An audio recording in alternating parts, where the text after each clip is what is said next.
and we will begin open session. Public comment, Jake Caldwell. We did it over there. We did it over there, yeah. I don't know. Can you all hear me? Yeah. Keep the following in mind when we're discussing getting rid of police force. Since this would likely be presented as a way of taxpayers to save money. Taxpayers would pay more on homeowners insurance when there's no police force in town. Taxpayers would pay more on automobile insurance without a police force in town. When the residents go to get their VIN checks, fill out police reports, accident reports, where are they going to go? They're going to have to go to a neighboring town. Our children getting off the bus. My children used to have to walk down the dirt road. I'd be very uncomfortable with that now if we do not have a police force within this town. There's a lot of dirt roads, a lot of children are dropped off. And I don't care if you're a middle school or high school, that's a concern if there is no police force in town, or if it's any now when you're considering. Who's going to move into a town when there is no local police department? I wouldn't be doing it. Our property values are going to drop. Who's going to purchase a house in the town of Forest, or any town without police force? While at work, a parent gets a frantic, horrifying text message from their daughter that their life is not worth living any longer. Rescue personnel cannot approach the house until police have made sure that the scene is safe and we can enter the home. Time is of the essence.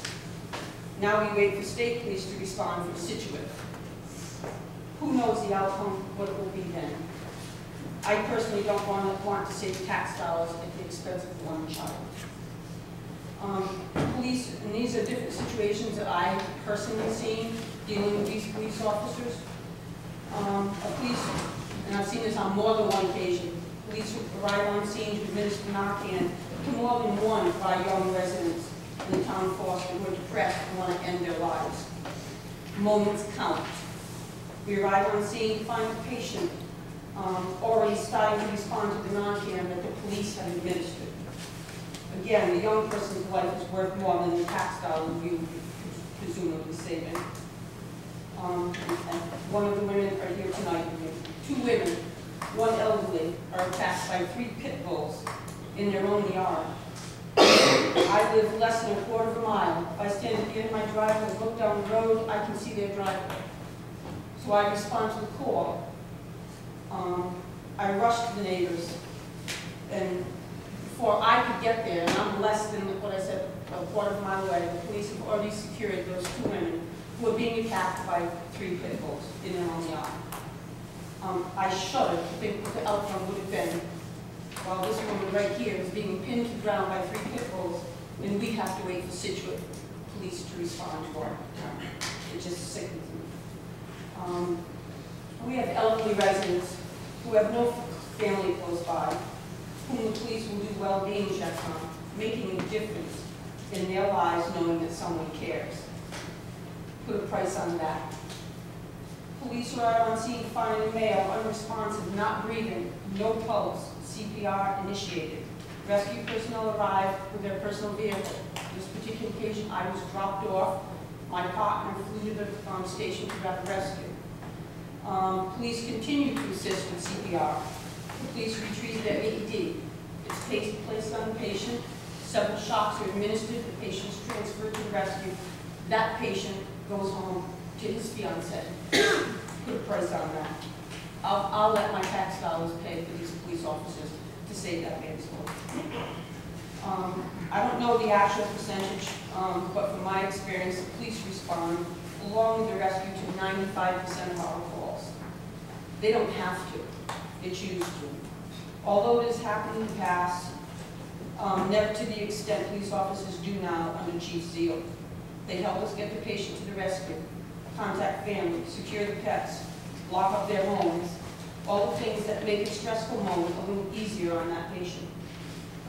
Many times the patient refuses to go to the hospital because they're concerned about what's going to happen to their beloved pets. Who's going to take care of them? Police make that difference. I was on the scene where a patient would not go to the hospital until the chickens were put back in the coop because they didn't want to come home and find their chickens eaten by some animal in the evening. That woman was not going anywhere. The police convinced her to go, promised that they would get the chickens in, and they secured the chickens, and the patient went to the hospital. These are the things that happen out here in Foster that many of you are not aware of. They formed a relationship with our police and with the residents, and they also helped getting horses out of a burning building. I've seen times when a patient wouldn't go to the hospital because they were being a little stubborn. Since they've connected with the police from previous times, from well-being checks, they were convinced by the police officers to go to the hospital and get the care that they needed. I could go on, but I think I've made my point. Most residents don't have the day-to-day interactions with the ambulance corps and the fire departments, the volunteers have with the police. We depend on their assistance. As I've stated with the majority of our calls, it would be a tragic loss for such an integral part of the emergency services in this town, which are predominantly volunteers. There are many places the town council could save money, but not at the risk of the health and the safety of our residents.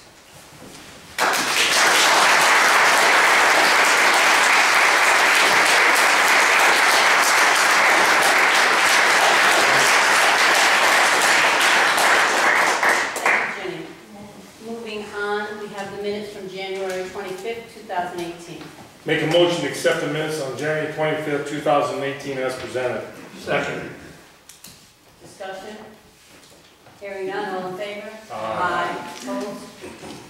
Moving on to payroll warrant number 30. Make a motion to accept payroll warrant number 30 in the amount of $37,278.33. Second. Discussion? Hearing none, all in favor? Aye. Opposed? Moving on to payroll warrant number 31. Make a motion to accept payroll warrant number 31 in the amount of $36,373.34. Second. Discussion? Hearing none, all in favor? Aye. Opposed? Moving on to general warrant number 15. Make a motion to accept general warrant number 15 in the amount of $118,059.35. Second. Discussion? Hearing none, all in favor? Aye. Opposed? Moving on to new business, appointment of DPW director. Make a motion to appoint Bob Bloor as DPW director effective February 22nd, 2018 to December 31st, 2020, contingent upon passing BCI and drug test. Discussion? Hearing none, all in favor? Aye. Opposed? Congratulations, Mr. Moore. Thank you. Thank you.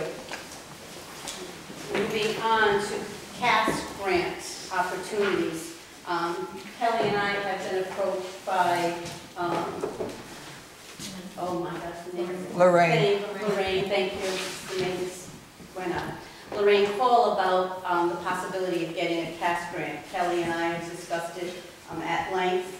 There's some concerns about the amount of time that it will encompass for the finance department and whether it's really feasible for us to move on with that. That being said, we've agreed to move forward. It is a very difficult grant to get.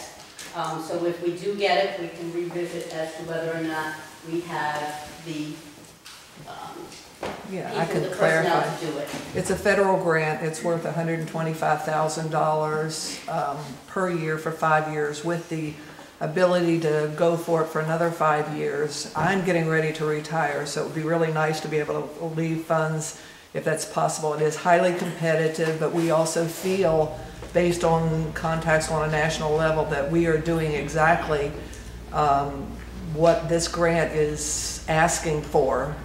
So just to let you know, we feel like, although it's highly competitive, it's a most efficient way. All the funds would be going toward into the community, such as people who are already doing things. You have to hire a staff coordinator, but other than that, it is to support programs such, basically our funds have always just gone down, and it's to continue what we were already doing to support people like Boy Scouts, first responders, people who are working with kids already, the library, 4-H. We've done all of this already. We've worked with after-school programs in the school. We want to do this and continue to support lots of projects that there would be no money to do. It's just a little money, but for those volunteers, it means a lot. It's, you know, $1,000, $2,000 per group, but the library does an amazing amount of work with that, and it has in the past been incredibly effective. We have also, just so you know, with that model, we have been acknowledged and been asked to present at a national conference. The state wants us to do it. They say we're the only coalition in 35 coalitions in the state who has used our money wisely like this, and they want us to be a model for the country. So we were hoping for that. Yes, that's how it compares.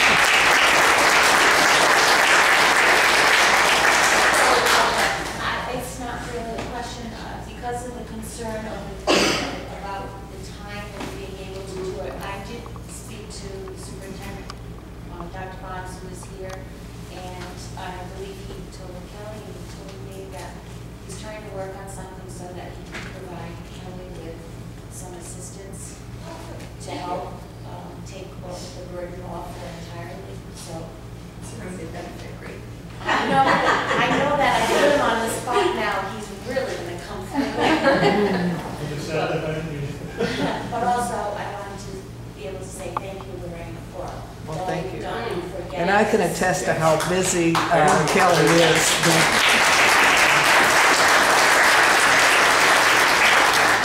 So we'll see you before the retirement, or if you don't, best of luck. So what we really need what they need from the town is the council saying that we would support this and move forward. So do I have a motion? I'll make a motion to support CAS in their pursuit of this grant and wish them well. Second. Discussion? None? All in favor? Aye. Opposed? Thank you. Thank you. And thank you, Dr. Bonds. All right, moving on. Dr. Bonds. Good evening all. We passed out in front of you, I'm here with a couple of the school committee members from the regional school district, Shelley and Kathleen, and the business manager, Ms. Ahmed. We have before you a copy of the preliminary draft of the budget. The actual public hearing on the regional budget will be Tuesday, March 6th. The school committee hasn't adopted the final budget, but this is the working draft of where we are. I'll just orientate you to a few items as you run through across the front columns. You'll note some of these items are totaled on the second page of the package you have, but across the first page, you can see the state aid in 17-18 was $4,727,000. It's going down to $4,564,000. It's about $160,000 approximately drop in state aid. You'll also see that we have continued our investment in facilities and trying to preserve and enhance the facilities that the community has purchased when they did the bond issue that with a freestanding middle school in addition to high school. So if you look in the second to the right-hand column, all the way to the end, you'll see capital improvements. That will be using about $307,000 from state aid. That's money that we've spent on capital projects that we would have come from the community in reimbursement from the state. About $308,000 of local funds and $58,000 from fund balance for a total investment of $675,000. You may recall over the last 4 years we had been increasing our budget about 0.5% per year. So 4 years ago we added 0.5% for capital, 3 years ago made it to 1%, 2 years ago made it to 1.5%, and now we're at 2%. So just like the towns are using 2% of their overall budget to preserve and enhance the town facilities, we're doing the same for the school, and that's the $380,000 figure that you see. So that's allowing us to continue to enhance those facilities. For that, we will be doing a $300,000 With some of that money, $300,000 of that will be used to renovate our agricultural facility with new greenhouses and to add a vet tech part of it. We also have a $200,000 grant that will support that. So we'll be starting some construction on that, going out to bid this year. But the construction will go through June and July and August, so some fund will be expended this year and some next, with the goal of starting the school year with those renovated facilities. And that comes in with the $200,000 grant. What you'll notice in local appropriations, it was $15,340,000, and so we're seeking an increase of 2.59%, which goes to $15,757,000. So roughly almost $400,000 in increase in operating budget and the debt service. So those two numbers combined make the figure of $15,737,000. So overall, that's a $2.5 million, 2.59% increase in the overall budget. The other item you might note is our revenue is also increased. So you have, if you look on the left-hand side of the revenue, the second item from the bottom for revenue speaks to tuition revenue. And in this fiscal year, we had $1,278,000 budgeted, and it's going up for the next fiscal year to over $2.2 million. Those are the funds we're receiving for children who are tuitioning into the community. This fiscal year, we have 105 children coming in from other communities and 22 international students. And so we're projecting 125 children from other communities, because some of them are graduating in our budget for next year, and 15 international students. And as you may know, recall, we had built 7 programs from the Department of Education: computer science, information technology, biomedical sciences, engineering, materials and manufacturing, art, music, and agricultural sciences in the plant and the animal. We submitted 3 new career tech programs to the state of Rhode Island for approval. That's going through the process this year. We expect to have approval by June. The 3 new career tech programs that we're advertising or submitted to the state for next year: one is business, the second one is in health sciences and EMT, and we've got a relationship with Roger Williams University. We're in the senior year. They'll be sending a professor out from Roger Williams, an instructor who's a practicing firefighter, to be teaching a class after school and on Saturdays, and the kids will earn 6 college credits while still attending high school. And the other one we're starting is criminal justice and forensics. So in the criminal justice area, they'll do youth and law and criminal justice, but then they'll have the opportunity of considering moving towards law or moving towards forensic science. So that'll be a branching off for children who might want to know the rules of evidence but do lab work, versus children who want to go into law enforcement or pre-law. And now we build a relationship again with higher education, so the kids are in college credit for that pathway. And our goal is ultimately, once the kids hit 18, they'll be able to ride along. We're reaching out to our local folks in Foster and Gloucester for some of that, but you do have to be 18 years old to be on that. And we are about $100,000 of money will be invested in purchasing the things for simulations, for mannequins and other items. Some of that will be done through this budget, others will be done through other sources. So that'll be a program that we're implementing for the next fiscal year. And with each one of those programs, the goal is to set up a 3-year program that led to college credit or industry certification. I'll kind of close with the 50,000-foot overview to say, as much as we've been doing those college and career pathways that are giving kids college credit or industry certifications, we've also been making modifications to math, science, English, social studies, world languages, to better prepare kids to be competitive for college and for careers. So for example, our children used to go through Spanish 1, Spanish 2, Spanish 3. Next year we'll be adding Spanish for medical professionals. So instead of learning door, window, we'll be learning knee, head, and how to take a good medical history. Because if children are actually going to go to the medical professional, it's very likely they're going to encounter people who don't have English as their primary language. So that'll be one of the Spanish classes that we offer through our World Language Department.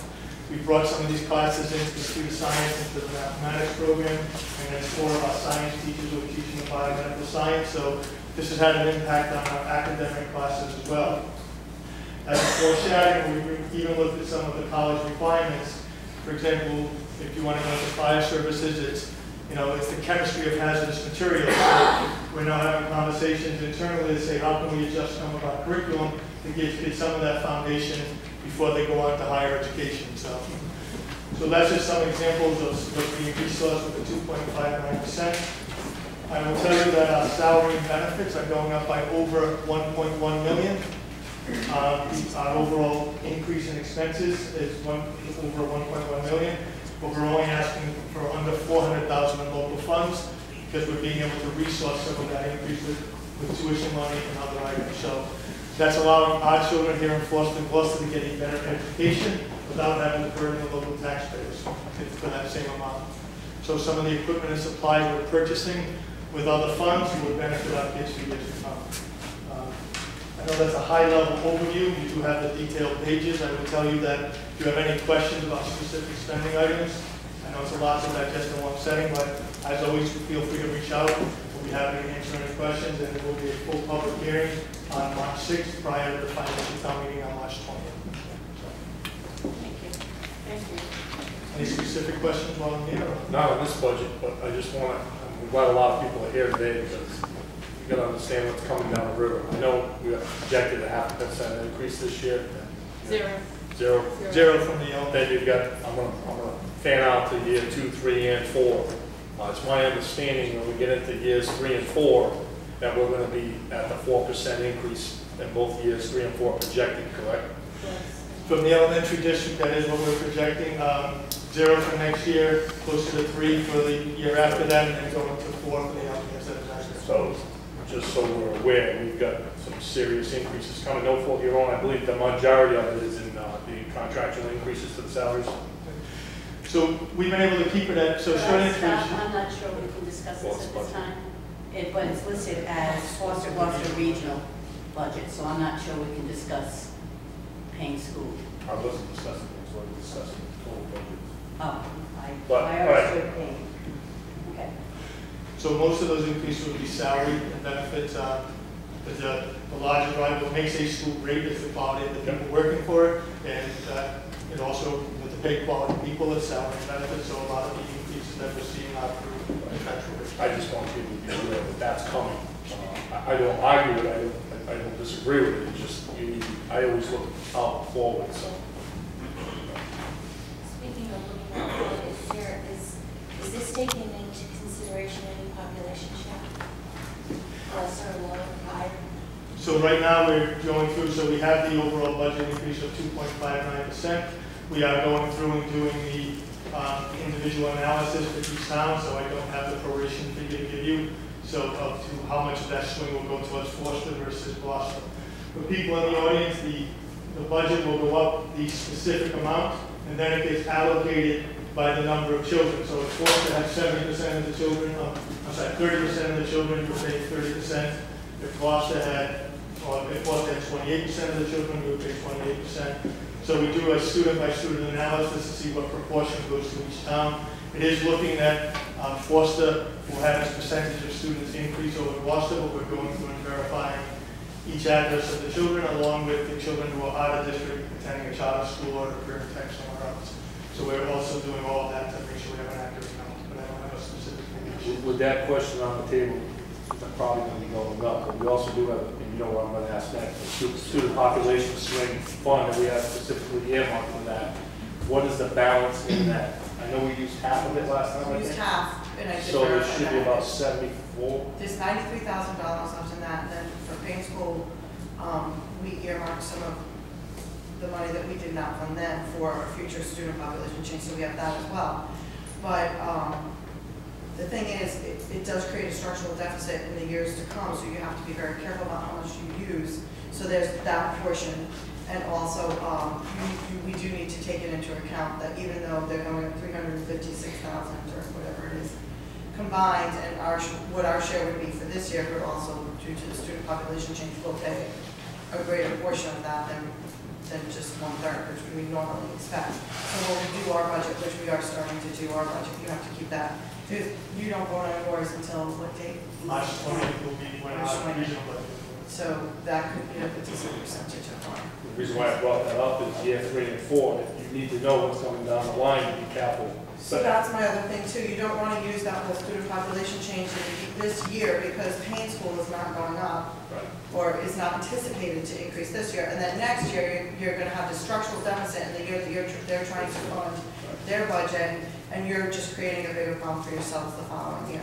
So when you really look ahead, we can't really use all that student population change. So I want you to know that going into our budget years, knowing that some of that money has to be funded. And that's why I kind of ran that direction of discussion to get to that point. Right, so even though they don't have a direct number or an exact number, it's important to keep that in mind, that it is going to change. Mrs. I Ryder. just had a question. Situate recently passed, or the voters passed, or providing more money so that they could provide the classes that Situate comes here for. Now, are we anticipating any kind of a substantial decrease when their horses kick in? So at this point, for this particular budget, we're not anticipating a decrease. Your point to Situate is we have 7 RIDE-approved programs. They got 3 of their programs approved, and some of those programs are duplicative, meaning they're offering the same program that we are. There are children who have submitted applications from Situate for some of the same programs that they offer. My guess is some of those children will choose to stay back home, but there are other children who have applied that we have not granted access to, so while we may lose some Situate children, it's likely we'll make them up with children from other communities. So the 125 number we shared, I think is a fairly, it's a conservative number, one that I think will prove to be an accurate minimum. So. You get about 18,000 for each student that comes in because the money follows the children. Correct. It's closer to 16, and I'll alert you all to, RIDE has been meeting for over a year with representatives from career and technical schools as well as districts like ours with pathway programs. And RIDE, because the different career and tech schools were charging different tuitions. For example, we have a bill of $24,000 from one career and technical center. So RIDE has been working on a formula, and where it's likely to reside, the last draft of the white paper, was it will be the per pupil expense in the district where the child lives. So if the child lives in a district that has 16,000, it will be 16,000. If the child lives in a district that's 15 or 17, it would be 15 or 17. And they're currently projecting to do a 7% holdback for some costs that don't transfer from one building to the next. Quite frankly, it's the exact same formula that they use for charter school. So when a child leaves the district to go to a charter school, that number, they would use the same number for a child going to a charter school or to a career and tech program. And then the state will make up some of the additional costs with categorical funds. So, but that's the tuition number that the local district would bear. It's basically the same tuition number they keep with charter schools. That hasn't been voted on, but that's the last draft of the white paper as it currently sits today. Any other questions? Yes. Oh, Mr. Sabato. Yeah, an indulgence from the chair is to address schools. It's to address budgets in general, if I may. If you'd like me not to do that and wait. Briefly. Okay. Briefly is very good, especially when it's really important. Both parties in this community only work on one side of the budget, and that's the expense side. One group runs it to 4%. And they were running it to 4% when the schools were taking nothing. The other side tries to cut. But nobody in this town for 20 or 30 years has worked on a plan to increase the revenue side. Whatever happens here, I don't have a dog in this fight, whatever happens here with the proposal that's coming up, it will only last for a little bit of time. After the increases go forward, I see all firefighters here. I did a creative thing of how to get you your truck and buy a highway truck, but eventually you'll run out of the ability to even support the the savings that you could get from possibly dropping the police.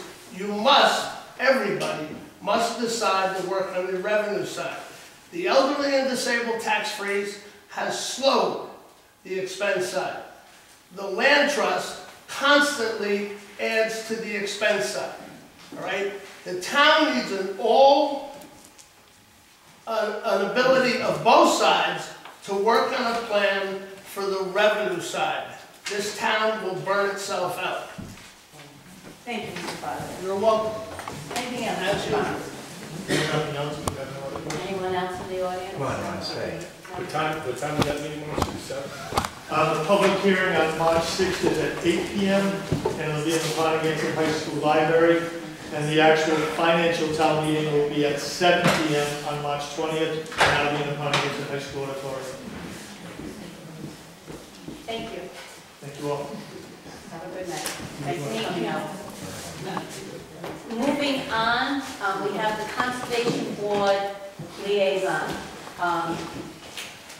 Mrs. Dillon has certainly gotten many people to volunteer for the various boards and commissions.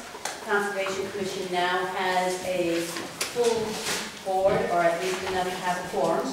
I have spoken to Mr. Vinagro in regards to where that they would start having meetings again.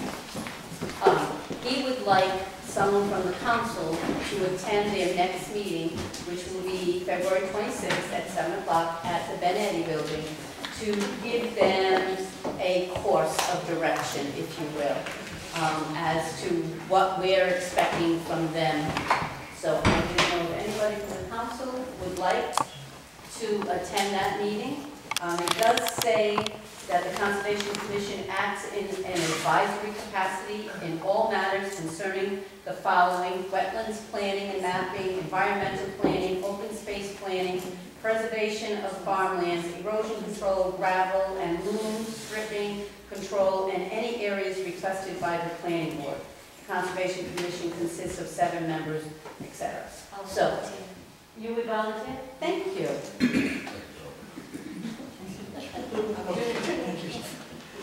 Do we have, would you like I to make a make motion to have Thank Joe you. Hawes be the liaison to the Conservation Commission. Second. Discussion? Hearing none? All in favor? Aye. Opposed? Thank you. Mrs. Dillon, you let Mr. Bernardo know that? Yep, and I'll go with Cheryl to There you go, great. Thank you. Moving on, we have state police discussion. This was requested to be put on the agenda. Would you like to take the lead? I will. The reason I asked for this to be put on the agenda, it wasn't because I thought that the police department was going to disappear right away. My reasoning was to ask, because there are a lot of rumors going around town again about negotiations or meetings that, and I have to direct it, you Gordon, it's not. No, I it's actually not a asked stop. this to be on the agenda this time too. Okay, well then we're in agreement. Yep. I just wanted to know what talks you're having with either the Situate police or the state police or both, and what they include and why you're doing it. All right, let me start by first saying I could not agree with Jenny Powell any more than anybody else in this room. 100% agree with what she said. There has never been any issue or discussions of leaving this town without at least 10 officers committed to the town in the boards, just like it is right now. So, that being said, hopefully that'll stop some rumors that are going around.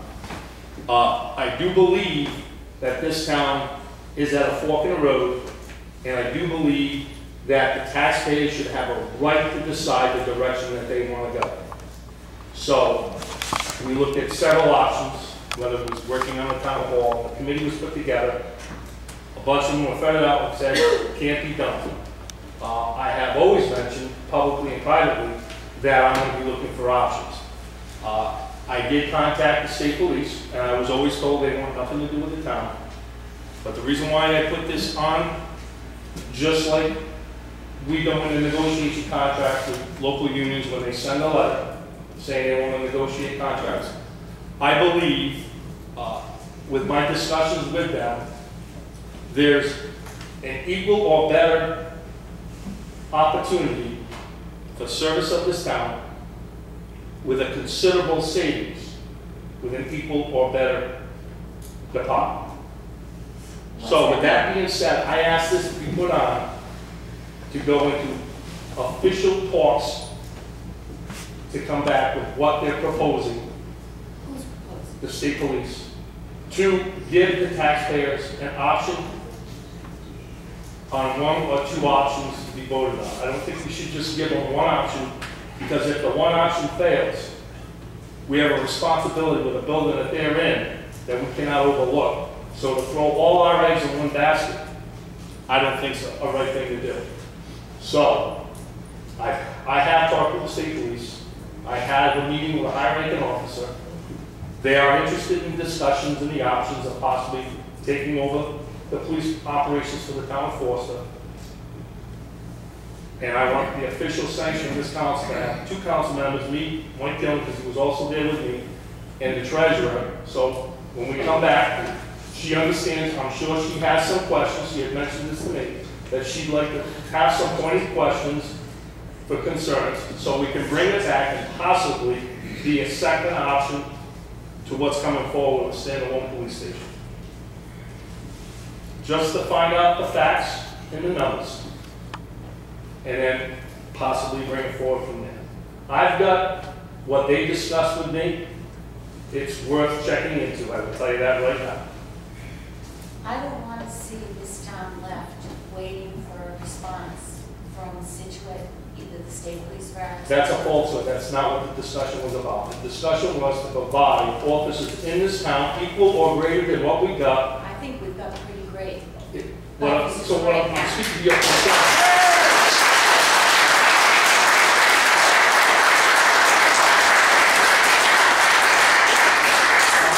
Your concern and their concern. The proposal of the discussion is equal or greater than what we have right now. And what would that cost? I think it's an obligation to all taxpayers. I'm not going to make the decision on it. Us fighting can make the decisions on it. It's going to be made by the taxpayers. So they can choose what they would like. And I think it's up to us to provide them some options. You've exhausted all options.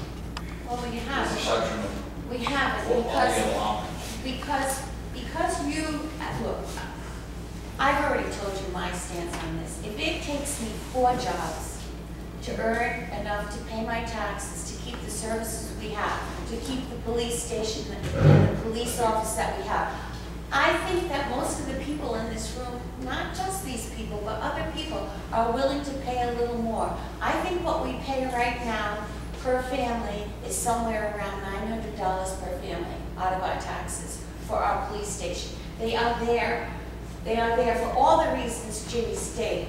They are there during storms and checking on the elderly to make sure that they're safe. I don't think we're going to get that kind of service for them. If we are, I stand corrected. I'm not going to vote for it, but I'll stand corrected. Well, my point is, I think we owe it to the taxpayers to let them decide that. And that's why I'm trying to bring this forward.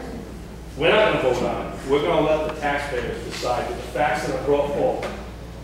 And I will support anything that the taxpayers approve. Are we going to continue with our building committee? Absolutely. All right. I don't want to see that Absolutely. stop or stall. Absolutely. That's option A. That's option A, like Mike said. I am going to let people in the public speak, but because there are so many.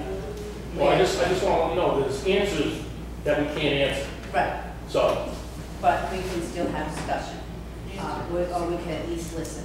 I'm going to let people in the audience speak, there are quite a few, to keep it in a timely fashion. I'm going to limit the time to 3 minutes per person. If you're repeating something someone else says, please try not to do that. Yes, I'm not going to answer, we're open. You just said something that's interesting. There are answers that you can't give. correct. Are we able to know? Well, this is the whole point. This is the whole point of me putting it on. So we can sit down, Because it doesn't have an answer. and I will take some of the questions that are brought forward tonight and bring them as concerns, so those can be answered this is kind of the official move to sit down and talk to them. Like I said, I would like to make a motion, once it's done, to have people to sit down in official capacity, because that's what I was, in my discussions with them, it was, go back to the council, and I said I would make a motion to have a couple council members come back and talk in an official capacity to look into what they're proposing. I'd like to be with him. Well, we can't do more than, we can't do more than Well, it doesn't have two. to be you and Mike either. No, I'm just saying, I mean, like contract negotiations with Right, any but it union, doesn't have we to go be- in with two Right, and come back and put proposals back and forth. right, but it doesn't have to be No. you and Mike. No, It can be well, anybody who'd like to be. I'd like to be anyone. So, okay. So I would like, before we do open up to the public, to have a motion. So, those are drawn.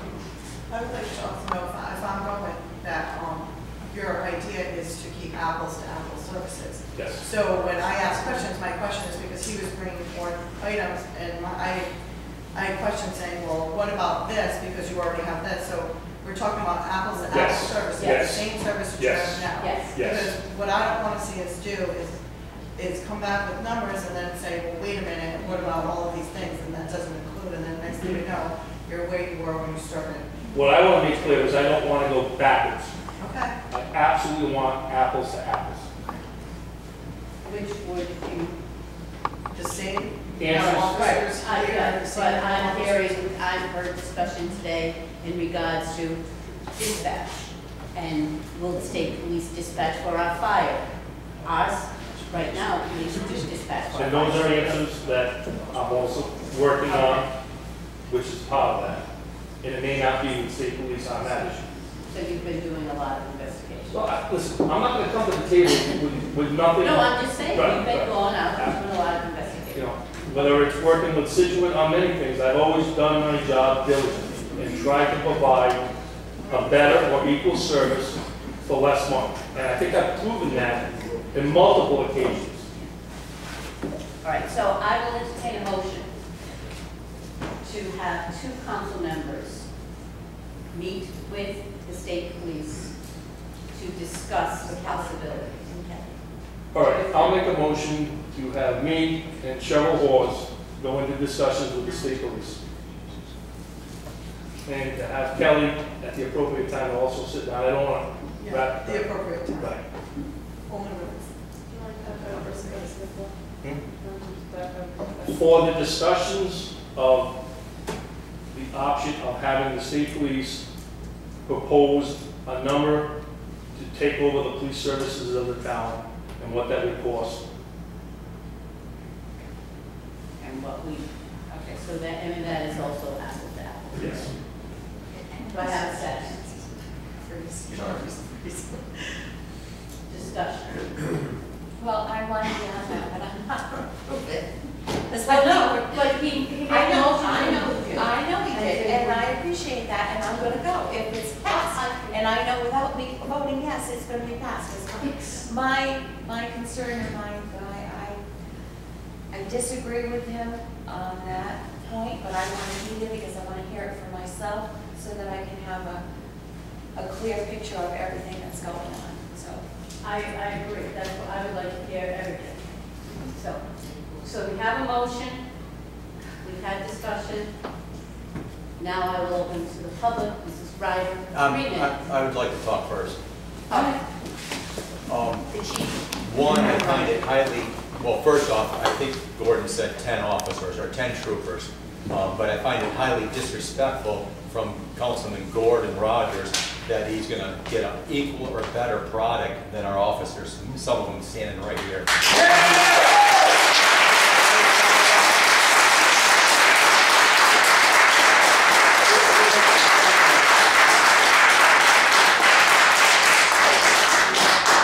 These officers, including myself, have put their lives on the line for this town.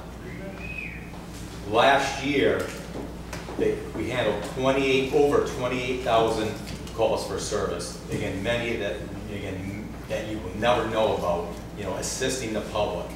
We arrested 162 people, investigated over 436 incidents. an equal or better. One of our officers solved the B&E. That person is currently in prison in Connecticut awaiting sentencing, or actually admitted to the B&E with a partial thumbprint.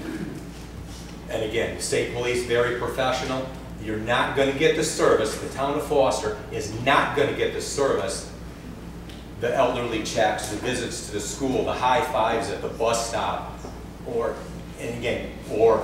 you won't even get security at your town council meetings. We investigated 152 accidents, and again, savings at what cost to public safety? Gordon said 10 troopers, equal or better. Again, highly disrespectful. Again, for an officer that puts their lives on the line. We have the smallest police department in the state, not counting Block Island, and again, they double in size, during the summer. For what we do in the schools, what we assist, with the volunteers, and again, our volunteers, the volunteer fire departments and the EMS assist us on scenes. Again, he mentioned 10 troopers, and again, I know exactly who he talked to. He talked to a captain, number 8 down the chain of command. 10 troopers, again, I just looked, and again, I don't have their whole benefit package. Troopers start out over $60,000, plus benefits and everything else. That's over $1 million, because I know that those 10 troopers are going to have at least one supervisor, and that supervisor is probably going to make more than what I make.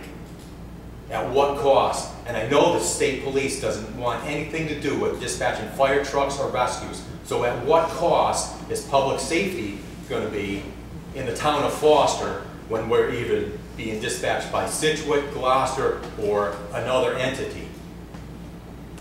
The volunteers that save this town millions by volunteering, putting their lives in danger for this town to save what money? Gordon Rogers, highly disrespectful and equal or better.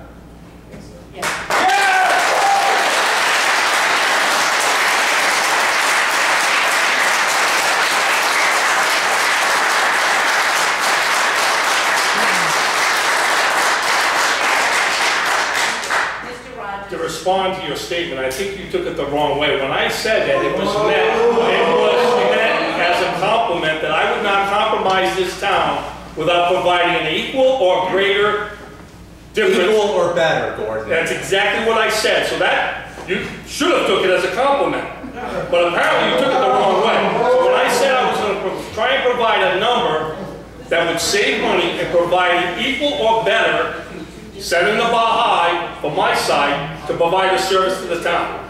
And I think come down to the end of it, the taxpayers have a right to choose whichever one they want. I agree. Not Gordon Rogers, but the town. Thank you. Mrs. Ryder. All right, a couple of comments. Okay, but number one, this shouldn't be honest out of it. When the motion was made, did you include the dispatching? Because I think any I did mention that. I did mention that. Right, any conversation as far as monies go, whether or not the state going with state police would be cheaper, you've got to include the dispatching. I did mention that. All right, number one, I'd like to know under whose authority has Mr. Rogers been going to Scituate and the state police and discussing this? This is a council. Yes. All right, it is not 5 individual renegades. You are supposed to work as a group, and I would think that if he is going to other communities or the state police and discussing council business, and that's what it is, then he should have had some authority to do so from the council. And to my knowledge, that was never voted on. And wait a minute, I'm not finished. And also, for him to come forward and say, tonight you're going to have a final vote on whether or not we're going to go forward and have discussions with the state police, I think is a little presumptuous. My other comments are that Mr. Rogers has been trying to sabotage a building committee or the police for years on social media. He himself has said, I've been meeting with Scituate for years. As far as, you know, he said, I've been meeting with the state police, I think we're coming close to an agreement. Well, isn't that nice, an agreement the rest of the council, some of the council, is not totally aware of. Also, things get put out on social media that gets everybody riled up. Things that are not true. Things like the adding on to the town hall for a police department has never been investigated. Yes, it has. Pairing with Situate has never been fully investigated. Yes, it has. The police building committee did that. Also, for someone who supposedly, you know, wears every fire, ambulance, corps insignia on the planet, to be so cavalier about the health and safety of the people in the town, I find it extremely understandable considering. Mrs. Ray, I'm going to ask you not to. All right, fine. This town needs people who know the community, not the state police. If you think there's a statewide emergency, suddenly they're going to send 10 troopers to Foster? I seriously doubt it. Do you think if like when there were all those storms and all the power lines and everything were down, do you think they're going to be sending troopers to Foster rather than Providence or Cranston or someplace like that? No, they're not. If you're going to have dispatchers who don't know the town, okay, who says, you know, you know, as Chief Zebo has said, you know, help, my daughter's drowning at Green Acres. I don't know where the heck Green Acres is, and their GPS doesn't work in the southern part of town. I think this is extremely irresponsible and very self-serving. Thank you, Mrs. Rice.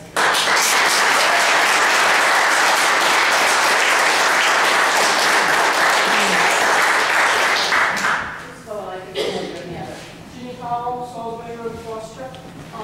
Where are these 10, just a question granted, I guess, if we're not going to be able to get the answer tonight, which I understand. Where are these 10 offices going to be housed in the town of Foster? Are we going to provide a building for them? We already have a building for our police officers? Or are we not going to have to wait for them to come from Situate? Where are they going to be housed? And if we're going to keep the dispatches, then guess what? We keep the police station that we have now. Or are we going to have to put up a new building based on the environment that they're working in now? So that's something that needs to be considered. Where are the 10 officers going to go during the course of the day? Or are they just supposed to eat in their car? Maybe we're going to put up porta-johns for them to use that instead of a building? Now that may seem extreme, and you can chuckle all you want for it, but that still exists. What are we going to do with them? We still need to provide a building for them. We still need to provide a building for the dispatchers.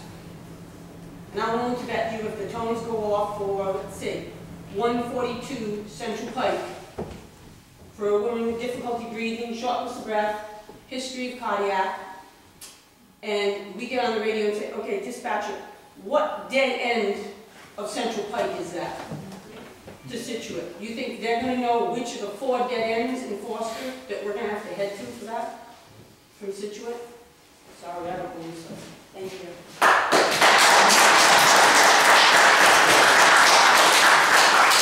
I just want to say this, Gordon had started this off with a simple phone call.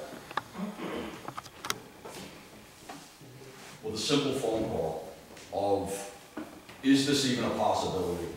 As we stand right now, we have one option on the table for, which is a new standalone police station, which is going to be fairly expensive, and you'll be deciding whether or not you want to do that in the future. But it's one option. As we stand here tonight, or sit here tonight, this started with a phone call to find out if this was even a possibility, which turned into a discussion. Gordon asked me to go, hey, want to take a ride? I'm going to go up there and ask him some questions, see if this is even feasible. That turned into, they had an interest. That turned into, we're going to bring this back to the council to ask, to keep this thing transparent, to ask if we could go back for negotiations. I believe that's what the motion was just made. A lot of your comments tonight are great, and yet, and they're relevant, but it's almost like it's the wrong time. We don't have this, we have nothing to give you. We don't have information, enough information, whether it may not even work. You may find out that it's not gonna work. It's an option. So, to sit here for 2 hours and, we got people that are making comments about council people. We're trying to put options on the table. So have a little consideration. You will have your day for this. We're not making a decision to go, we're only making a decision to go forward to find out, to get information. This isn't to make this happen. That'll be done at I'm assuming a financial town meeting, whatever. All the taxpayers get to vote, and all the taxpayers get to say their piece, and to make a logical decision on which direction to go. I just think it would maybe make this meeting a little shorter. Your voices will be heard in the future. It's not going to stop this from going forward. It's just we're just looking for information that we can bring back to talk about, and then we'll obviously have more input from you. I do think, though, this is an appropriate time for the citizens to ask their questions so that Gordon and Cheryl can go with those questions. For instance, is housing going to be, are we going to have housing someplace or not? What's that going to look? So I think some questions might be beneficial, might not be something that Cheryl and Gordon think of at the time when you're sitting there. And Gordon said he was keeping track of what concerns people had to bring forward. So I do think it's worth listening to. Cheryl. I just want to state this. I think our options were a new standalone police building or attached to the town hall. I didn't think any other options were necessary. The town knew we were going forward with this. I think they approved of that, and they know it's going to increase taxes. And that's where I became concerned when I heard that these talks were possibly happening. I think our options are what I just stated. That's why we have a building committee. That's why we're going forward with that. I really don't think, from everything that everybody said, that the state police can even come close to giving us what we need. To answer your question on the options connected, they did, I'm on the building committee, they did ferret out the connection, the addition on to the town hall, which came back very expensive, very large, to fit the needs and not have the public mixed with the police officers. So the committee, actually before I got on the committee, when John Receiver was on, the money was spent, $5,000, the design plan was brought forward, they looked at it, and they said it was unfeasible, and then they concentrated on a standalone police station, copying Hopkinton's, which is exactly what Situate's doing. Well, ours has morphed a little bit to a smaller size, basically almost the same building, but on 2 levels, where Situate's keeping it on 1 level. 7,500 square feet there, and ours is right around 7. They said 5,600, but we added in, moving the stuff upstairs, downstairs, and added the usual square footage, it's still around 7,000 square feet. And what we're waiting on is the final numbers for the septic system, the paving, the water retention, and they're going to be meeting, I think, pretty soon to give us a final number of what it's going to cost to go forward to build that. And that right now is the only option in front of coming in front of the taxpayers. So if that got voted down, we're left with a serious problem. We've already got letters from the unions bringing up concerns. We're already spending money on quality air control. We're working on the wiring in there. We're spending money in that building. That will never end, but if this fails, the plan A fails, we're left what now? Another 2 years of planning? So this is an option that when I sat down with them, I was kind of surprised, and it's worth continuing to get the right answers. And if it's viable, I'd like to present it to the taxpayers. Well, I think our option would be that we would have to fix the police chiefs, the police building now. And the committee looked at that, and said it was gonna cost too much to bring that up to where it needed to be. The same issue was with going into the town hall. Once we stopped working on it, or adding to it, the whole thing had to be brought up to current ADA compliance. So that was another reason why both those options were taken off the table and said, it's not the best option for the town, and we focused on the one. So I don't want to focus on the one, and if the taxpayers don't like the idea, I'd like to have a plan B, and if they don't want it, they get to choose. They may say no to both of them, and then where are we? But at least we No, tried. you can't say no to both, Well, because one's gonna be more than the other, so you can't really say no to I'll both. say no to both. You can say no to both. Absolutely. It's not an either or, it's, Oh, wouldn't it? okay, I don't want it to be an either one. Well, I don't either. so, I mean, so this was put on, sit down and talk, and ask these questions. I mean, I asked a lot of them. But as Ms. Ryder said, what gives me the authority to sit here and say what's said? I don't. I've asked a lot of those questions, and I've got answers to a lot of those questions that I asked. So what this is on, and I asked for it to be on, I didn't realize you did too, but I also asked it to be on the agenda. So we can move forward and officially get those questions answered and on the record, and bring it back and decide if we want to move forward as a council to give the option to the taxpayers. 1 second. I have one lady from, yes, could you just, yes, I've seen hands go up. This lady's been waiting very nicely. Could you state your name, please, and your residence? My name is Judy Haskell. I live in Hemlock Village. Okay. Thank you. I'm very satisfied with the service here at the police station. I feel very safe with them here. And also with the rescue people, because they're there in a second and they take very good care of patients here, or whoever they have to pick up. To me, just observing you, I don't really know all these people personally, but just observing, I think this is a personal vendetta, one man against another. And that's the whole thing, is there's a lot of tension and dislike between these two parties. And I think you're doing fine with the police station. Police you have. They are very good to people. And they came when I first moved here in the snowstorm and helped me get out and got people around to come and shovel the walkways so we could get out of our apartments.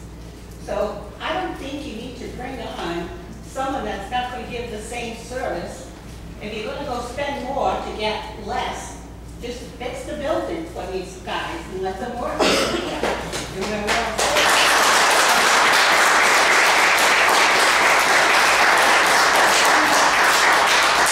Thank you. Could you state your name and address, please? Yes, my name is Leonard Watson. I live in Hemlock Village. First of all, let me ask you something. I came here at 7 o'clock to voice some concerns concerning the police station. Out of respect for your speaking amongst yourselves, we were asked to retire over here and wait for you to get done. I would ask the same respect now that you stop talking amongst yourselves and arguing back and let us voice our concerns.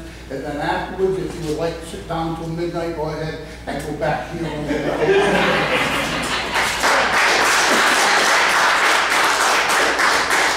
try to accommodate you, but sometimes laws don't. I know, it's difficult. I'm not a people person. First of all, I would like to say something because I don't want to forget it. Our police force, from what I've seen, what I've taught, I don't know them all personally, but I am a grandfather, a great-grandfather, and my vocation, if you want to say it, is kids. All your first responders in town, specifically your police department, I know they know most of the kids in town on a first-name basis. This town has instilled with your, say, living in the past, the trust of each one of these children in the police force to go up to them and ask a question. They don't run from them and hide because the police force has not come to make, or their application to become a policeman in this town was not to police their children or our children, but it was to protect theirs. And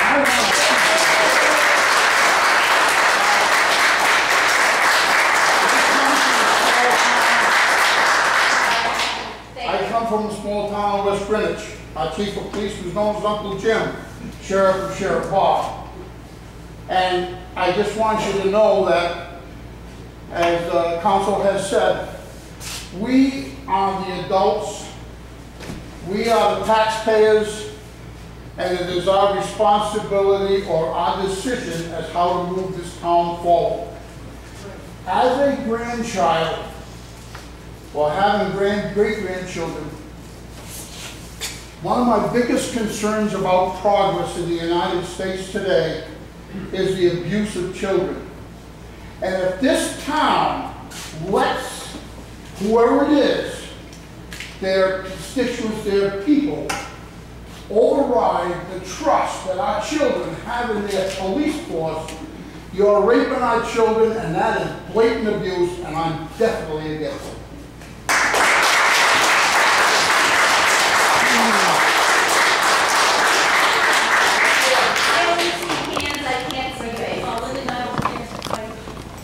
I'm in a different situation because I'm a tax, I live here, and I work for all of you. I've worked for this department for 28 years. It's a little long. I wanted to know, this meeting that you're going to have, are you going to include a ranking member of the police department when you have a meeting? I ask that because all of you have specialties in whatever your careers are, but none of you have a clue what we do in that police department. I don't think any of you know what dispatch, I'm just being honest. None of you know what dispatch does, you don't know what's behind the scenes, and I think it's imperative when you go speak to the state police that you have someone there who can ask these specific questions. Going down and just asking generalizations is okay, but we need to know, okay, who's going to take fire, who's going to dispatch fire and rescue, who's going to handle the fire alarm lots, who's going to handle the packets, all the key, there's so many little things that we do that no one, very few people in this room have a clue what we do. And I think it's very important to have that person, whomever it may be, that the chief should designate, to be there to speak to state police. The state police, they don't even know what we do because they don't have the people that do what we do. And it's important. Animal control, who handles animal control? State police doesn't want to hear about that. They could care less. So I really think it's important to have someone from the police department with you at that meeting to answer these questions. Just another thing, in 2010, when this whole thing came up at the fire station, I got some figures from town hall. My position at that time, one person, I cost the taxpayers of this town 2 handfuls of gasoline for an SUV. Think about that price for one person. Of course, it's going up a little bit, but everything, 2 handfuls of gasoline to get rid of some dispatchers, who I will not mention any names, but a couple of years ago there was a really bad an accident in a field of town. I was working, I had a 911 call, the person said, go to this road, this field. I knew the field because I grew up in town. They hung it for him. I said to the officer who is in the room actually, go right down to this field right now, that's where this person is. This person was hurt very, very badly. Now, if I was someone at state police or whomever, they don't have a clue. This person, when they called their family member who told me afterwards, just said, I need help, I need help. That's all they could say. So sometimes I think that local institutional knowledge is something that you should not be looking over. And again, 2 handfuls of gasoline is what I cost them. I'm sure it's not much more now. But please consider having someone from the police department around to answer these questions so that when you come, I think it's wonderful you're going down there, because I think the whole idea is ridiculous. But you need to find out how foolish it is. But you also need to have, so when we come back and ask you the questions, you've already got the answers. Thank you.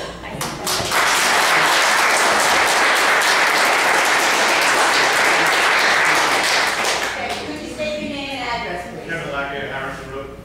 The state police doesn't even have the authority to sit down with you and talk to them. They're governed by the governor of the state of Rhode Island. That has to go in front of the governor for approval for his police force to come out to this town that they open. And are they going to hire 10 additional troopers to serve our town? Or are they just going to utilize the ones that they already have? Questions that need to be asked, you know. If they even have the authority to sit down with you, then they have to go to the governor. You may not even be able to have that talk with the state police without the governor's office involved. Thank you. Anyone else? I know.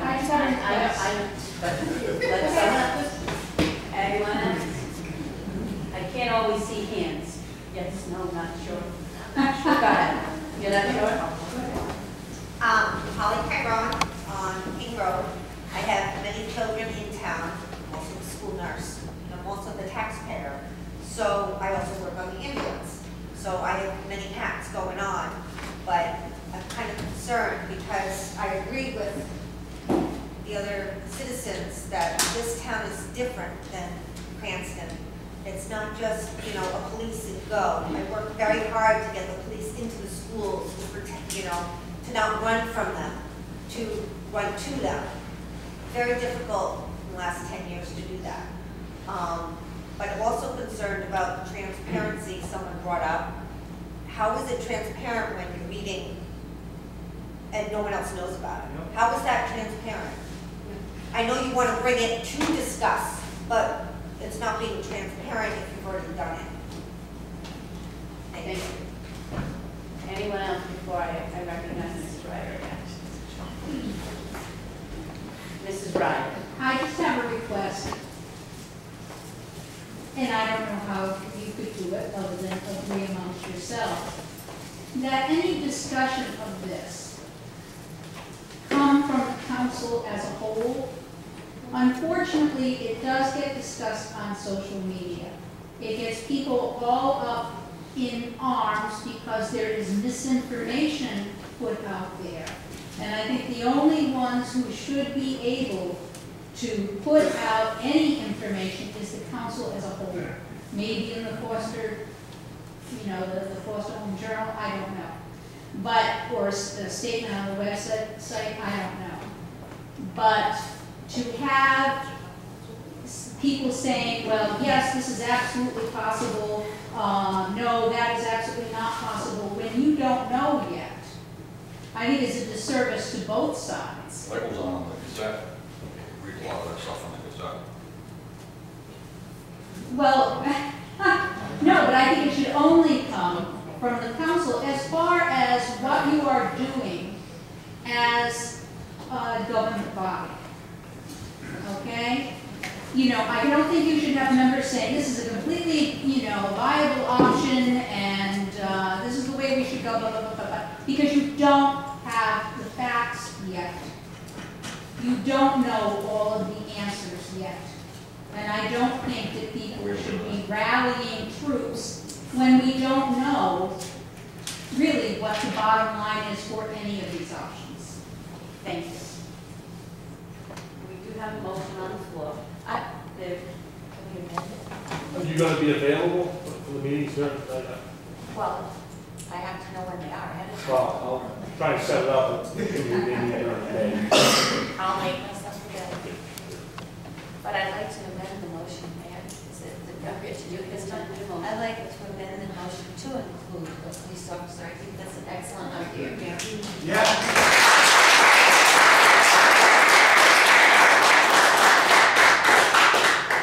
I'll second that, but for discussion, if I may. I think at this preliminary part, I don't think we're at that point yet. But when they would be able to ask all the questions that we might not even think of. I understand, but at this point, I'm looking at the big picture, trying to get the main questions first before we start getting into the weeds. I don't even think we're there yet. I'd like to have the treasurer answer some of her concerns first, and she won't be at every meeting, she'll be at some. So I think at this point, I don't think we're there yet. I don't think we'll ever get there yet. We don't get all the questions. I think that if you're including Kelly on it, then we should include. Kelly's only at a certain, not every meeting. Yes, So but I if- also think that someone from the police department should be there. I just don't think we're there yet. Well, then we shouldn't be there for Kelly either. I don't think we can pick and choose who we want. Well, I don't think that we can just say Kelly. Because Kelly's the treasurer. Yes. And it's financial. Yes, and it's police department. Yes.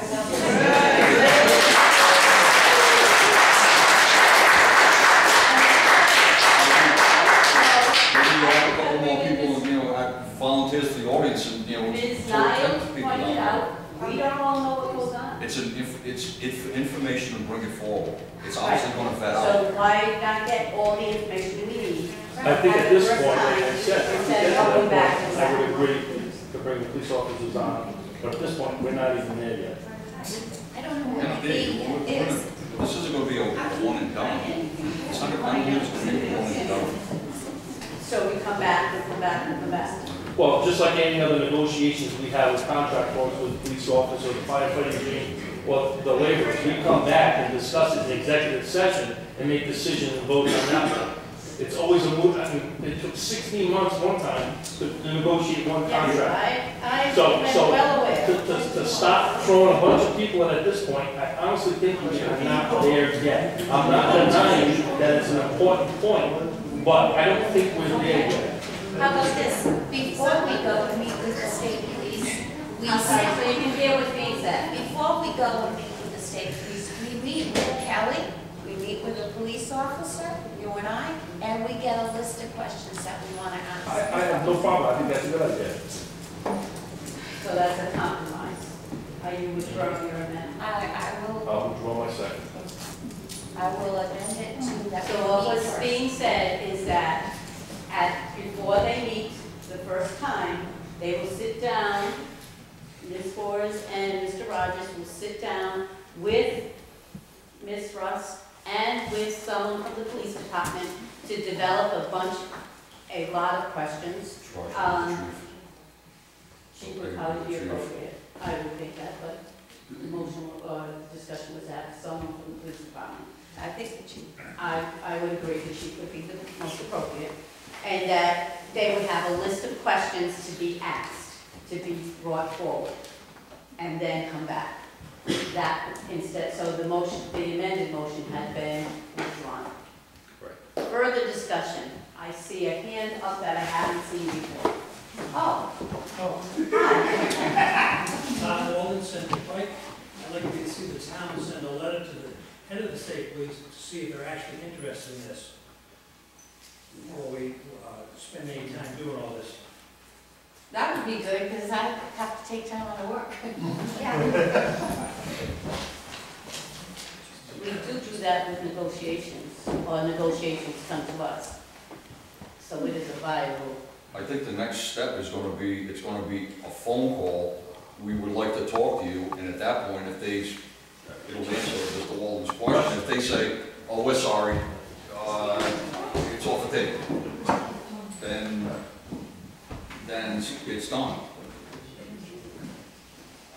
No? No, And that's how it was left off, without discussions with them. We told, it was a matter of. We were gonna go back to the council. Council. Do they want something from the council saying that? He said, if you're serious, let us know. I said, we're gonna go back to the council, so officially put it on the agenda, request a couple people be appointed to a committee, we'll call you back, and we'll set up a meeting. He was, I will be waiting. Does he have the authority to do this? Yes. This call. Pauline, did you have something? I was going to Oh, ask okay. if this person that they are negotiating with has the authority to make these decisions on behalf of citizens. I just wanted, I want to ask a clarification. Negotiations, would you say that's what you're doing, is negotiating, or are you just I don't know. I'm Are you getting the question, answers to questions? Right. A proposal, okay. So it's not really a negotiation as far as give and take, it's what can you give us?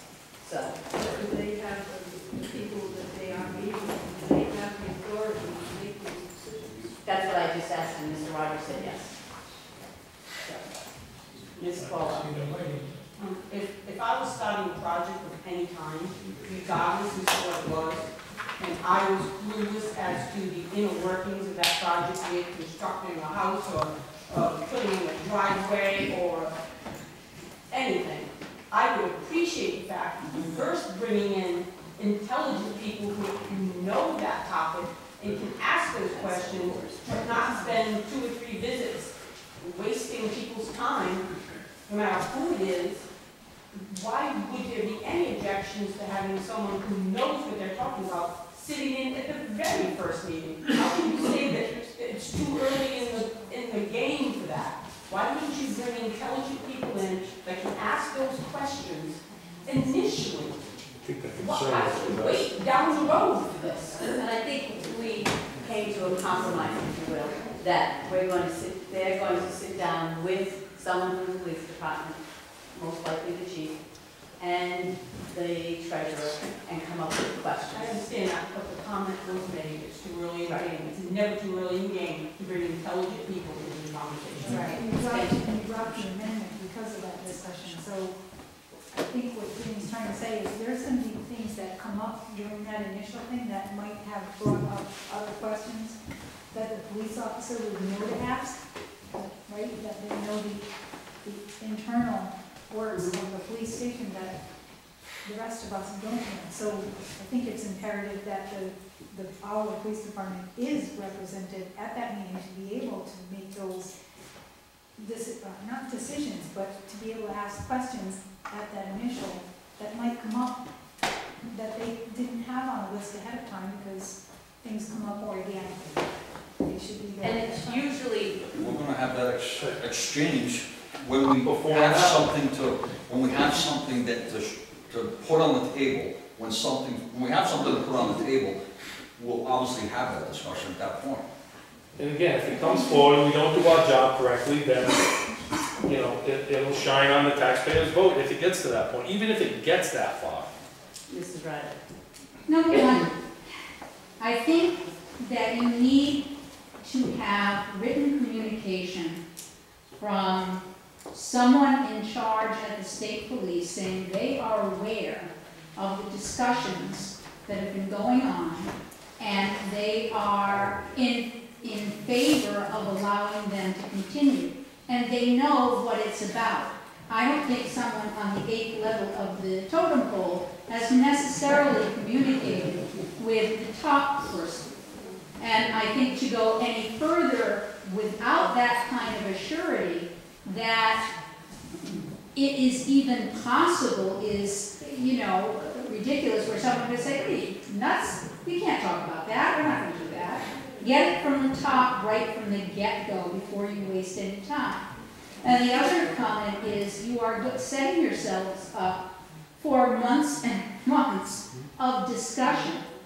If you're doing he said, she said from these meetings without having a professional there, you are going to get what transpires. You're going to get opinions about what transpired at these meetings.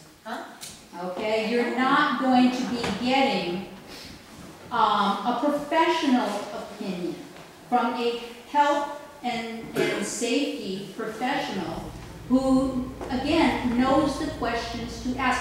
Why would you waste the time asking questions that perhaps should have been different when just by having someone there from the get-go, you eliminate that waste of time, and also you're doing it in the proper order.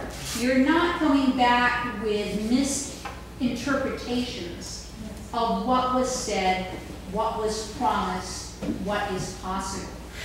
Okay. Because because what happens, you get that going, and you put that in people's heads, and that's what sticks. Start out with the correct information from the correct people.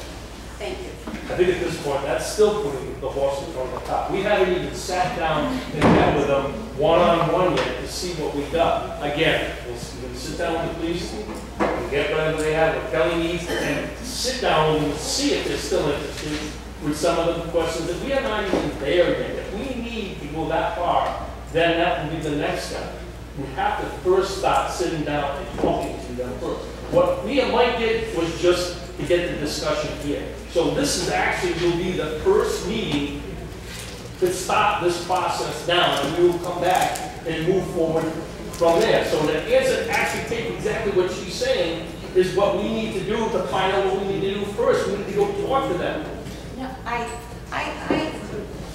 disagree with you. I'm trying to work. I'm sorry, with you all. so really hear our conversations then. Going back to what I think that a letter to. Excuse me, could you all please be quiet so we can have a conversation? Thank you. So that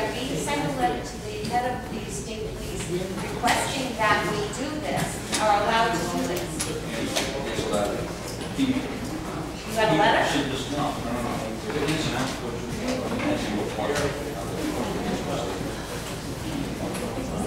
discussion. When we sit down there, that'll be one thing that we can bring up.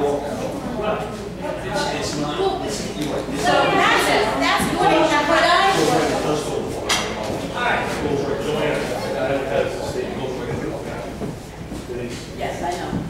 Thank you. So you're going there to ask them for a proposal. So essentially, you would go there with your list to say, these are the services that our police department and our dispatch currently provide.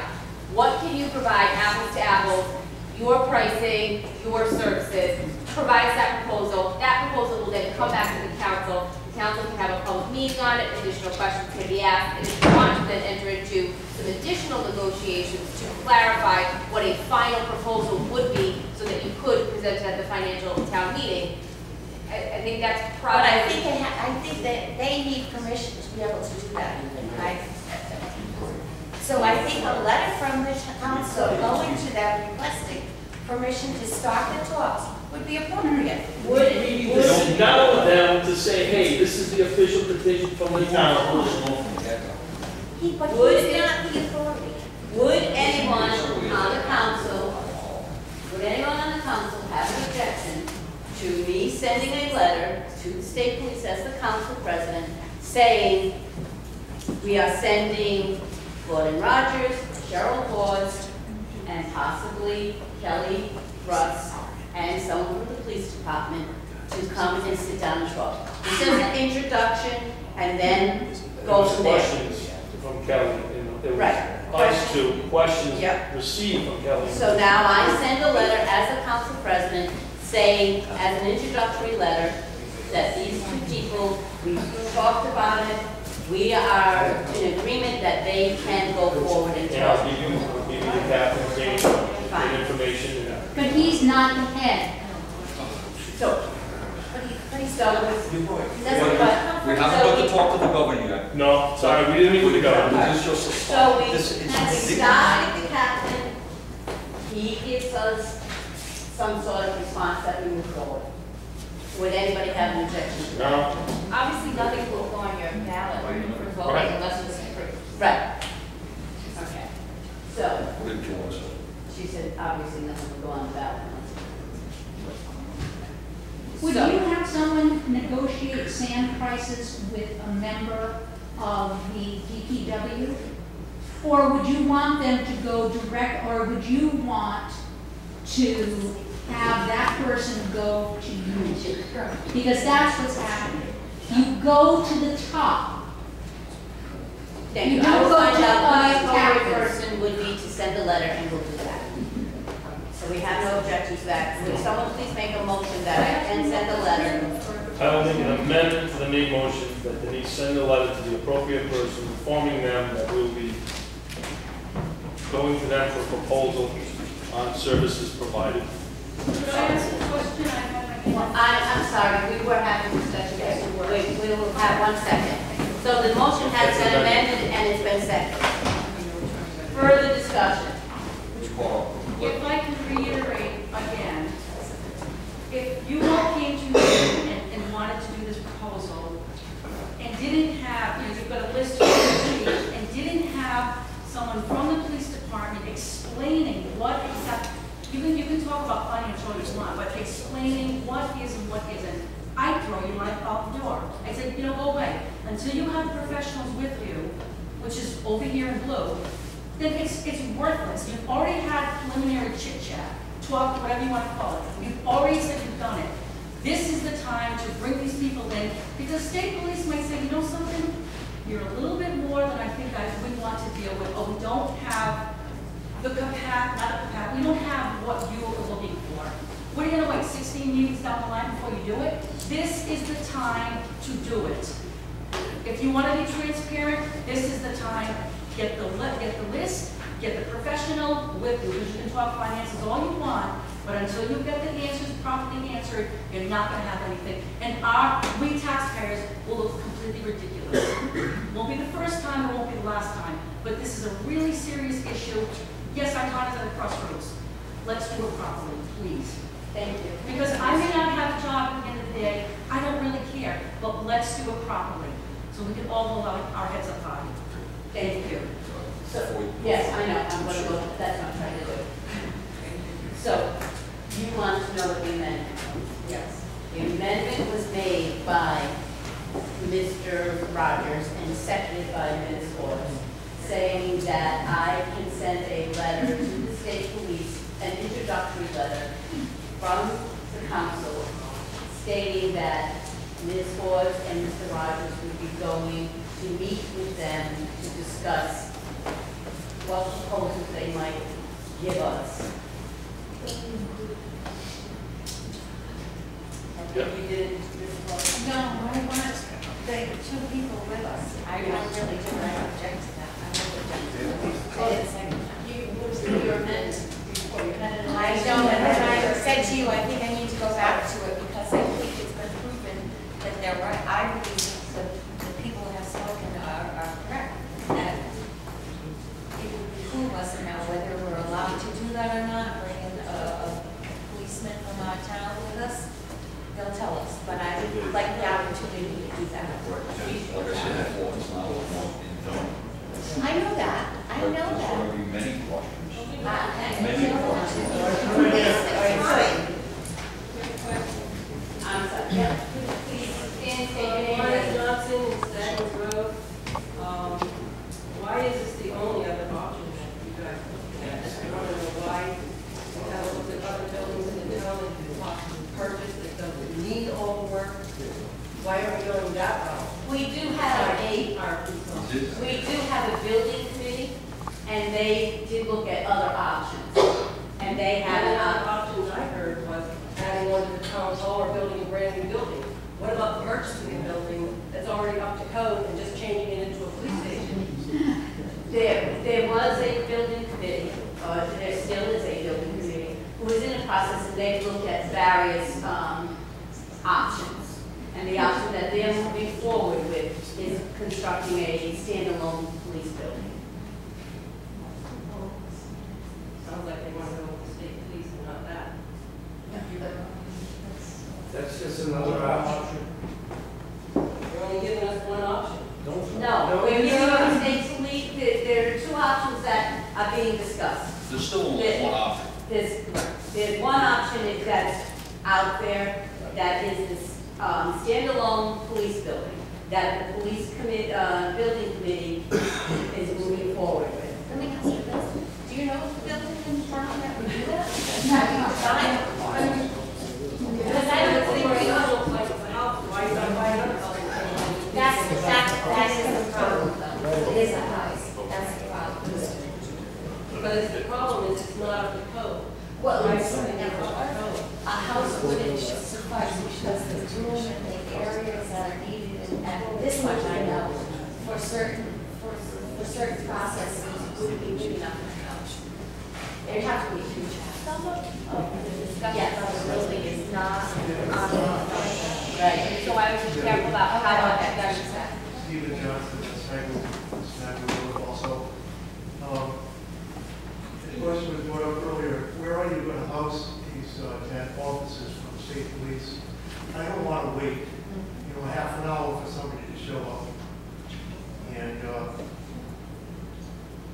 I think that when you go to talk to the state police or any other department, they're going to promise you the move.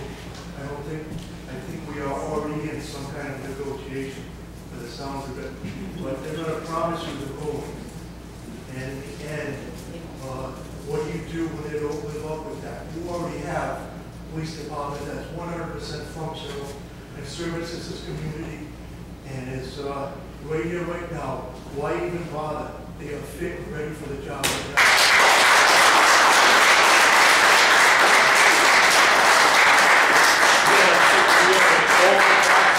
All the taxpayers, if this comes forward, will have an opportunity to choose. But if you sell them this picture like they get in the moon and it doesn't happen, then what are you going to do then? You can't turn back. You've already lost the best department you could have. Thank you.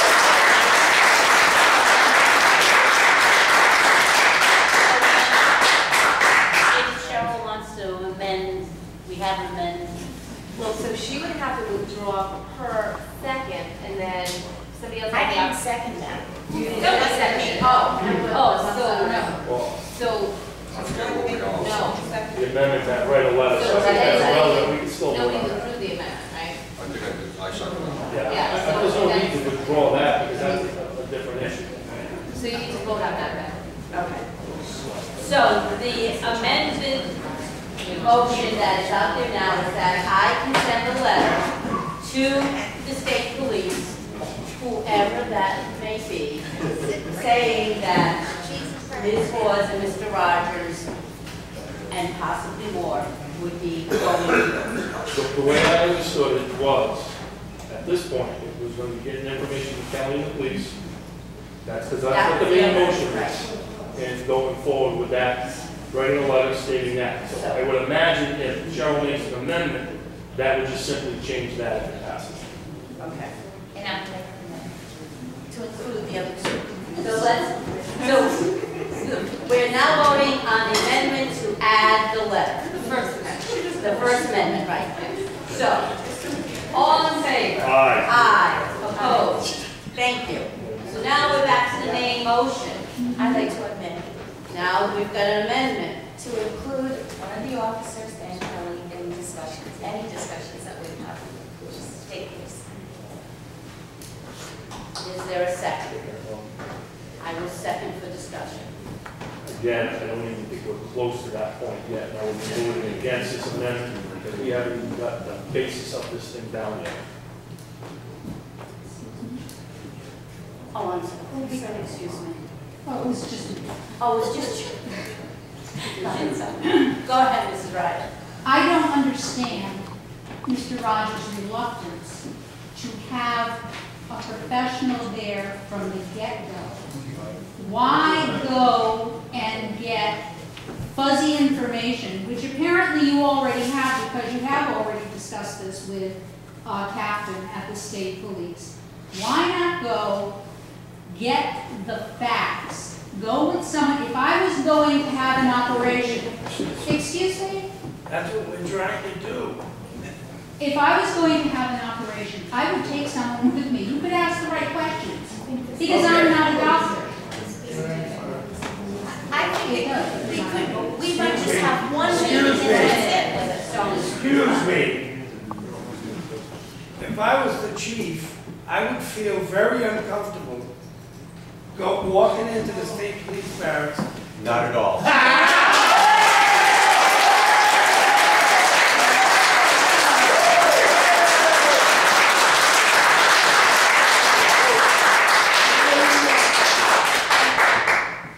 So, yes, I don't remember Leonard. Go ahead. Sorry, just a consideration, I don't really know a lot that's going on, but concerning this initial contact and the discussion and a professional being there, I know that we don't all do it, but we should consider the cost in any contract we enter into.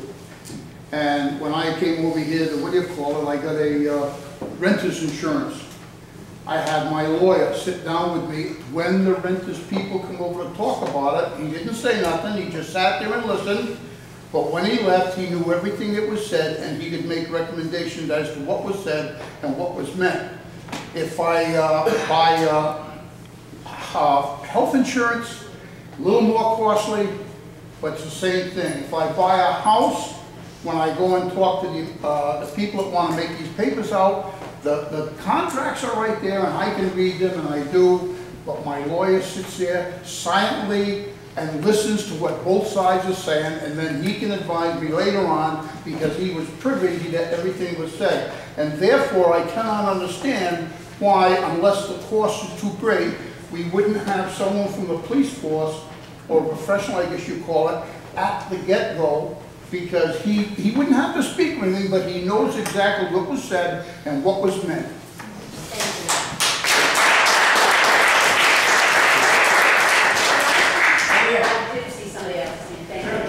Who gave you the two gentlemen from your council the authority to go and speak to the council ahead of time anyway?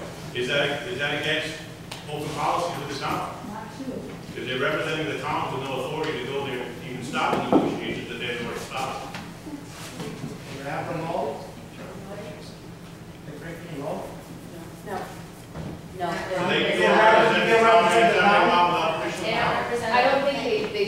on behalf of the town, I think they made an inquiry, they did not say the town is going to do this. So if I go down there tomorrow and say I'm representing the town, I got these questions, will you do it? That's not breaking any law? Stating I'm representing the town? Again, I don't think they said we represent, we are coming, remember the town council, we're looking for an inquiry. They didn't represent that this was on behalf of the town council or on behalf of the town. That's why it's here tonight. That's why we're here now. That's why I asked to put it on the agenda. All right, so we have an amendment to the motion that was made by Ms. Forrest, and I seconded for discussion to include Kelly Russ and someone from the police department to attend the meeting with Ms. Forrest and Mr. Rogers. Any further discussion from the council? Yes. Kathleen Swanson. I was just going to say, I would think you would want to be really efficient at your first meeting because we're only elected till this fall. And so if you're trying to get anything done in your time on that, at that table, to just get together and then have to get together multiple times, you know how long it takes to do anything? As an elected body, you have to wait till the next month you're meeting. I would think you would want to have everyone there at the first meeting to see if it's even worth your time. So you can get back.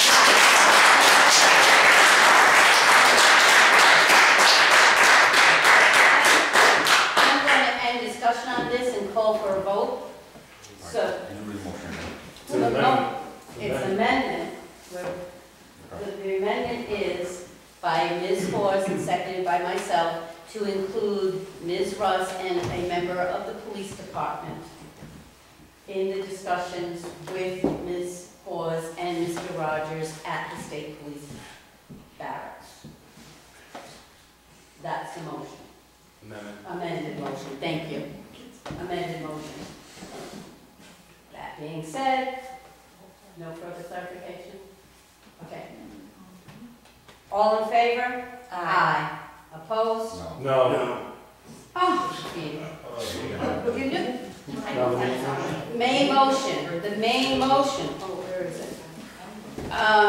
The main motion is to send Ms. Forrest and Mr. Rogers to the state, meet with the state police to discuss the possibility of a proposal. And field questions from Kelly and the police department. And field questions from Kelly and the police department. All in favor? Aye. Opposed? No. It passes. What are you trying to hide? Nothing. That's why I'm here putting it on tonight. Yeah, that's right. That ends tonight's meeting. That ends tonight's meeting, thank you.